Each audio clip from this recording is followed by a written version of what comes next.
आज हम पढ़ेंगे कक्षा 11वीं की हिंदी पाठ्यपुस्तक आरोह भाग 1 का प्रथम पाठ नमक का दरोगा।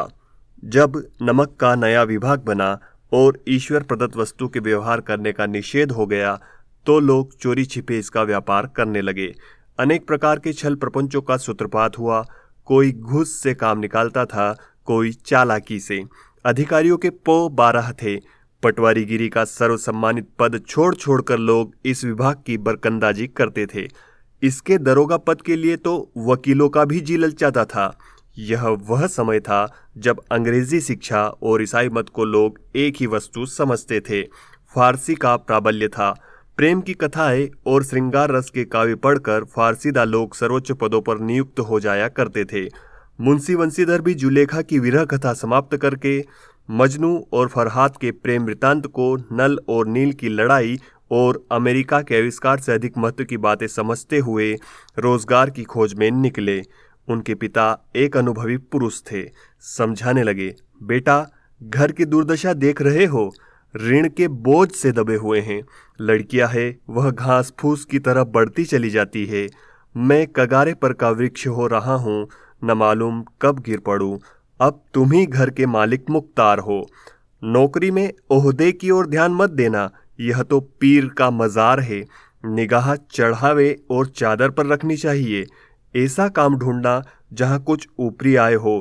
मासिक वेतन तो पूर्णमासी का चांद है जो एक दिन दिखाई देता है और घटते घटते लुप्त हो जाता है।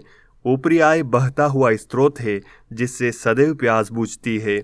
वेतन मनुष्य देता है, इसी से उसमें वृद्धि नहीं होती। ऊपरी आमदनी ईश्वर देता है, इसी से उसकी बरकत होती है। तुम स्वयं विद्वान हो, तुम्हें क्या समझाऊं। इस विषय में विवेक की बड़ी आवश्यकता है।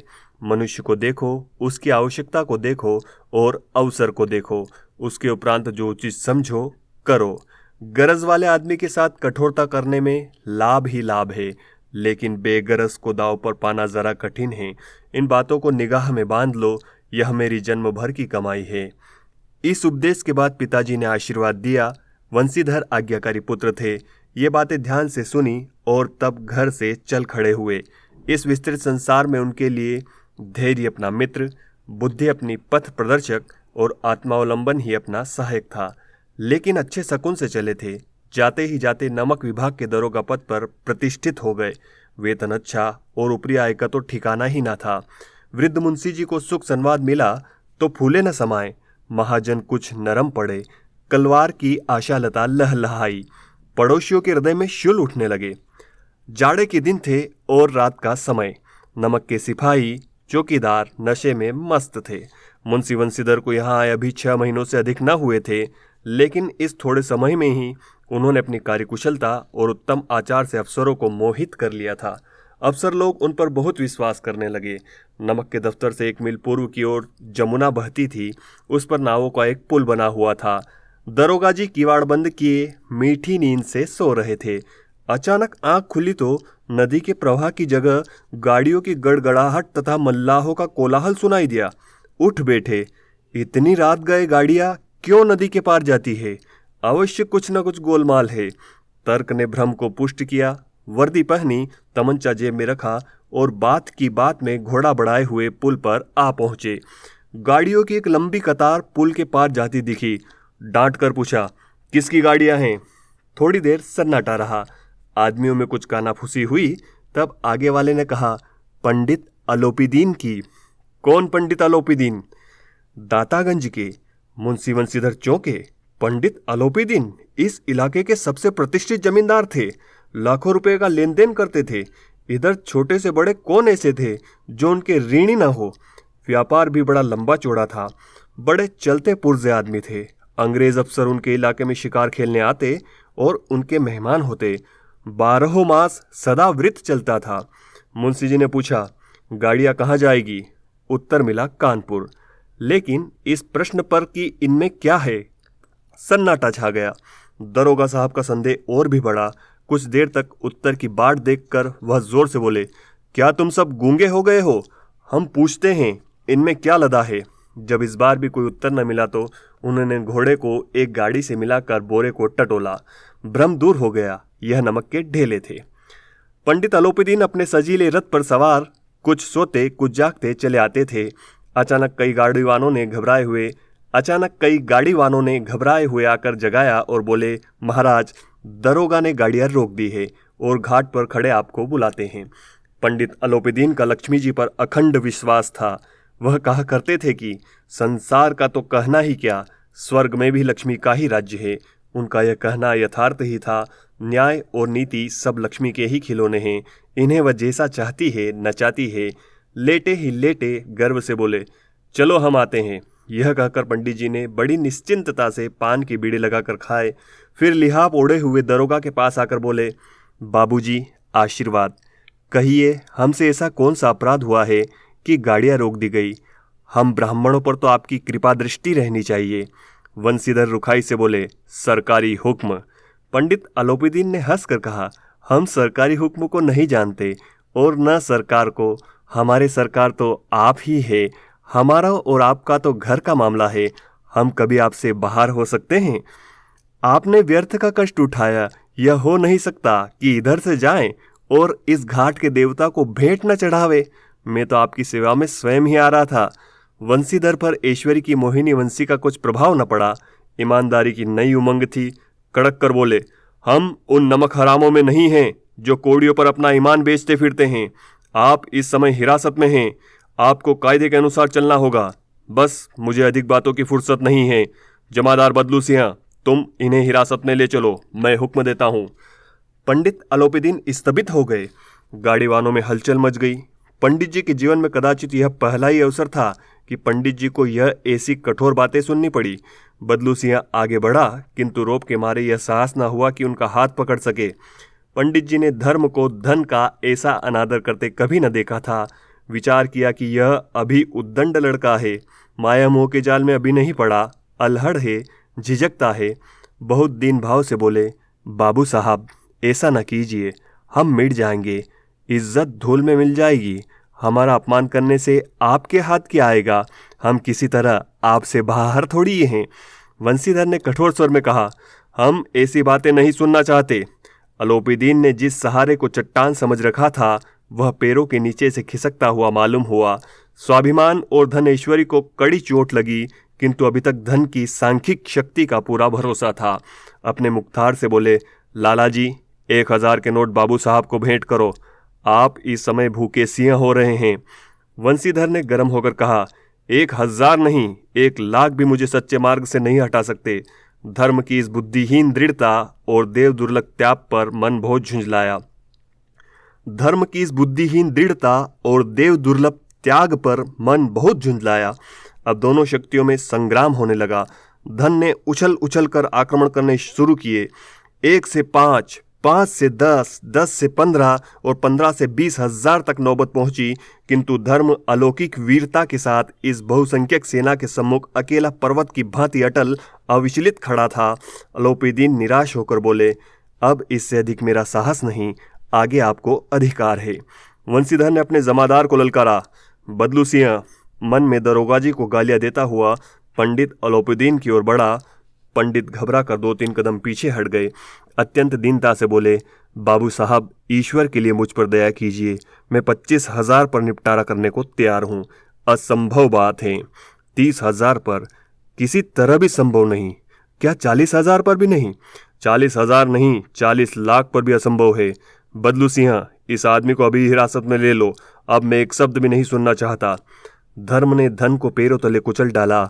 अलोपीदीन ने एक रष्ट पुष्ट मनुष्य को हथकड़ियां लिए हुए अपनी तरफ आते देखा।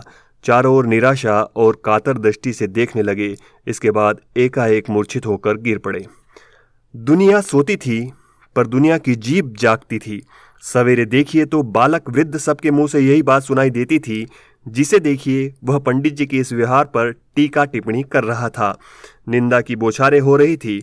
मानो संसार से अब पापी का पाप कट गया। पानी को दूध के नाम से बेचने वाला ग्वाला, कल्पित रोज नामचे भरने वाले अधिकारी वर्ग, रेल में बिना टिकट सफर करने वाले बाबू लोग, जाली दस्तावेज बनाने वाले सेठ और साहूकार, यह सब के सब देवताओं की भांति गर्दनें चला रहे थे। अब दूसरे दिन पंडित अलोपीदीन अभ्युक्त होकर कांस्टेबलों के साथ हाथों में हथकड़ियां, हृदय में ग्लानि और क्षोभ भरे लज्जा से गर्दन झुकाए अदालत की तरफ चले तो सारे शहर में हलचल मच गई। मेलों में कदाचित आंखें इतनी व्यग्र न होती होगी, भीड़ के मारे छत और दीवार में कोई भेद न रहा। किंतु अदालत में पहुंचने की देर थी। पंडित अलोपीदीन इस अगाध वन के सिंह थे। अधिकारी वर्ग उनके भक्त, अमले उनके सेवक, वकील मुख्तार उनके आज्ञापालक और अर्दली चपरासी तथा चौकीदार तो उनके बिना माल के गुलाम थे। उन्हें देखते ही लोग चारों तरफ से दौड़े। सभी लोग विस्मित हो रहे थे, इसलिए नहीं कि अलोपीदीन ने क्यों यह कर्म किया, बल्कि इसलिए कि वे कानून के पंजे में कैसे आए। ऐसा मनुष्य जिसके पास असाध्य साधन करने वाला धन और अनन्य वाचालता हो, वह क्यों कानून के पंजे में आए। प्रत्येक मनुष्य उनसे सहानुभूति प्रकट करता था। बड़ी तत्परता से इस आक्रमण को रोकने के निमित्त वकीलों की एक सेना तैयार की गई। न्याय के मैदान में धर्म और धन में युद्ध ठन गया। वंशीधर चुपचाप खड़े थे। उनके पास सत्य के सिवा न कोई बल था, न स्पष्ट भाषण के अतिरिक्त कोई शस्त्र। गवाह थे किंतु लोभ से डांवाडोल। यहाँ तक कि मुंशी जी को न्याय की अपनी ओर से कुछ खींचा हुआ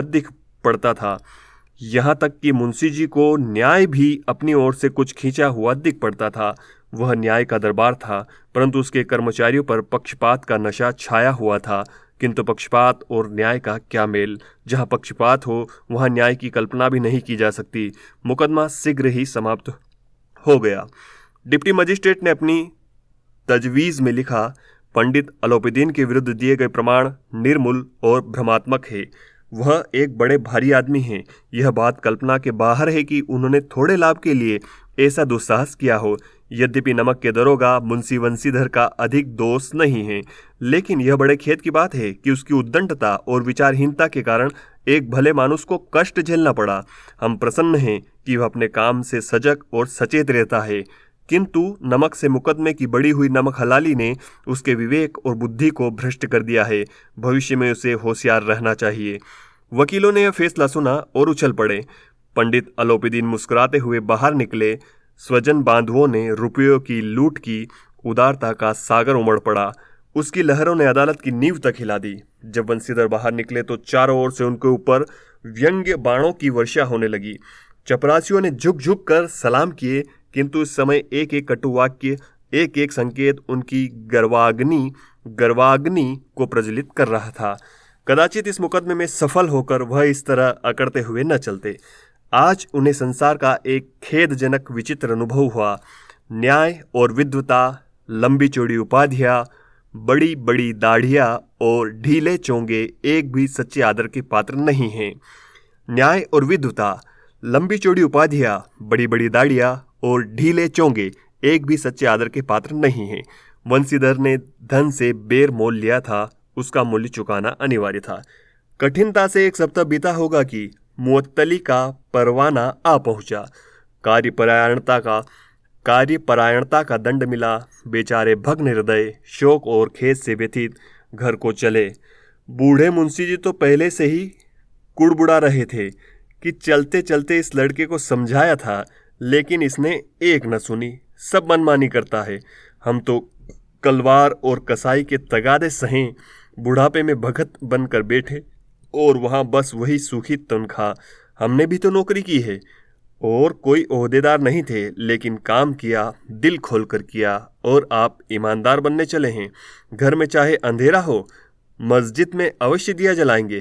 खेद ऐसी समझ पर। पढ़ना लिखना सब अकारथ गया। इसके थोड़े ही दिनों बाद जब मुंशी वंशीधर इस दुरवस्था में घर पहुंचे और बूढ़े पिताजी ने समाचार सुना तो सिर पीट लिया। बोले, जी चाहता है कि तुम्हारा और अपना सिर फोड़ लूं। बहुत देर तक पछता कर हाथ मलते रहे। क्रोध में कुछ कठोर बातें भी कही, और यदि वंशीधर वहां से टल न जाते तो अवश्य यह क्रोध विकट रूप धारण करता। वृद्धा माता को भी दुख हुआ। जगन्नाथ और रामेश्वर यात्रा की कामनाएं मिट्टी में मिल गई। पत्नी ने तो कई दिनों तक सीधे मुंह से बात भी नहीं की। इसी प्रकार एक सप्ताह बीत गया। संध्या का समय था। बूढ़े मुंशी जी बैठे राम नाम की माला जप रहे थे। इसी समय उनके द्वार पर सजा हुआ रथ आकर रुका। हरे और गुलाबी पर्दे, पछहिए बेलों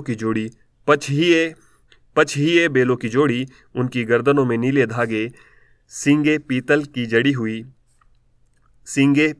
जड़ी हुई कई नौकर लाठियां कंधों पर रखे साथ थे। मुंशी जी अगवानी को दौड़े, देखा तो पंडित अलोपीदीन है। झुककर दंडवत की और लल्लो चप्पो की बातें करने लगे।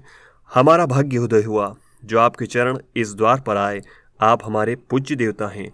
आपको कौन सा मुंह दिखावे, मुंह में तो कालिक लगी हुई है, किंतु क्या करे, लड़का अभागा कपूत है। नहीं तो आपसे क्यों मुंह छिपाना पड़ता। ईश्वर निसंतान चाहे रखे, पर ऐसी संतान न दे। अलोपीदीन ने कहा, नहीं भाई साहब, ऐसा न कहिए। मुंशी जी ने चकित होकर कहा, ऐसी संतान को और क्या कहूँ। अलोपीदीन ने वात्सल्यपूर्ण स्वर में कहा, कुल तिलक और पुरुषों की कीर्ति उज्जवल करने वाले संसार में ऐसे कितने धर्मपरायण मनुष्य हैं जो धर्म पर अपना सब कुछ अर्पण कर सके। पंडित अलोपीदीन ने वंशीधर से कहा, दरोगा जी, इसे खुशामद न समझिए। खुशामद करने के लिए मुझे इतना कष्ट उठाने की जरूरत न थी। उस रात को आपने अपने अधिकार बल से मुझे अपनी हिरासत में लिया था, किंतु आज मैं स्वेच्छा से आपकी हिरासत में हूँ। मैंने हजारों रईस और अमीर देखे, हजारों उच्च पदाधिकारियों से काम पड़ा, किंतु मुझे परास्त किया तो आपने। मैंने सबको अपना और अपने धन का गुलाम बनाकर छोड़ दिया। मुझे आज्ञा दीजिए कि आपसे कुछ भी नहीं करूं। वंशीधर ने अलोपीदीन को आते देखा तो उठकर सत्कार किया, किंतु स्वाभिमान सहित। समझ गए कि यह महाशय मुझे लज्जित करने और जलाने आए हैं। क्षमा प्रार्थना कर चेष्टा नहीं की, वरन उन्हें अपने पिता की यह ठकुर सुहाती की बात असहाय सी प्रतीत हुई। पर पंडित जी की बातें सुनी तो मन की मेल मिट गई। पंडित जी की ओर उड़ती हुई दृष्टि से देखा, सद्भाव झलक रहा था। गर्व ने अब लज्जा के सामने सिर झुका दिया। शर्माते हुए बोले, यह आपकी उदारता है जो ऐसा कहते हैं। मुझसे जो कुछ अविनय हुई है उसे क्षमा कीजिए। मैं धर्म की बेड़ी में जकड़ा हुआ था, नहीं तो वैसे मैं आपका दास हूँ। जो आज्ञा होगी वह मेरे सिर माथे पर। अलोपीदीन ने विनीत भाव से कहा, नदी तट पर आपने मेरी प्रार्थना नहीं स्वीकार की थी, किंतु आज स्वीकार करनी पड़ेगी। वंशीधर बोले, मैं किस योग्य हूँ, किंतु जो कुछ सेवा मुझसे हो सकती है उसमें त्रुटि न होगी। अलोपीदीन ने एक स्टाम्प लगा हुआ पत्र निकाला और उसे वंशीधर के सामने रखकर बोले, इस पद को स्वीकार कीजिए और अपने हस्ताक्षर कर दीजिए। मैं ब्राह्मण हूँ, जब तक यह सवाल पूरा न कीजिएगा द्वार से न हटूंगा। मुंशी वंशीधर ने उस कागज को पढ़ा तो कृतज्ञता से आंखों में आंसू भर आए। पंडित अलोपीदीन ने उनको अपनी सारी जायदाद का स्थायी मैनेजर नियत किया था। 6000 वार्षिक वेतन के अतिरिक्त रोजाना खर्च अलग, सवारी के लिए घोड़े, रहने को बंगला, नौकर चाकर मुफ्त। कंपित स्वर में बोले, पंडित जी, मुझ में इतनी सामर्थ्य नहीं है कि आपकी उदारता की प्रशंसा कर सकूं, किंतु मैं ऐसे उच्च पद के योग्य नहीं हूं। अलोपीदीन हंसकर बोले, मुझे इस समय अयोग्य मनुष्य की ही जरूरत है। वंशीधर ने गंभीर भाव से कहा, यो मैं आपका दास हूँ। आप जैसे कीर्तिवान सज्जन पुरुष की सेवा करना मेरे लिए सौभाग्य की बात है, किंतु मुझ में न विद्या है, न बुद्धि है, न वह स्वभाव है जो इन त्रुटियों की पूर्ति कर देता है। ऐसे महान कार्य के लिए एक बड़े मर्मज्ञ अनुभवी मनुष्य की जरूरत है। अलोपीदीन ने कमलदान से कलम निकाली और उसे वंशीधर के हाथ में देकर बोले, अलोपीदीन ने कलमदान से कलम निकाली और उसे वंशीधर के हाथ में देकर बोले, न मुझे विद्वता की चाह है, न अनुभव की, न मर्मज्ञता की, न कार्य कुशलता की। उन गुणों के महत्व का परिचय खूब पा चुका हूँ। अब सौभाग्य और सुअवसर ने मुझे वह मोती दे दिया है जिसके सामने योग्यता और विद्वता की चमक फीकी पड़ जाती है। यह कलम लीजिए, अधिक सोच विचार न कीजिए, दस्तखत कर दीजिए। परमात्मा से यही प्रार्थना है कि वह आपको सदैव वही नदी के किनारे वाला बेमुंह रोवत उद्दंड कठोर परंतु धर्मनिष्ठ दरोगा बनाए रखें। वंशीधर की आंखें डबडबा आई। हृदय के संकुचित पात्र में इतना एहसान न समा सका। एक बार फिर पंडित जी की ओर भक्ति और श्रद्धा की दृष्टि से देखा और कांपते हुए हाथ से मैनेजरी के कागज पर हस्ताक्षर कर दिए। अलोपीदीन ने प्रफुल्लित होकर उन्हें गले लगा लिया।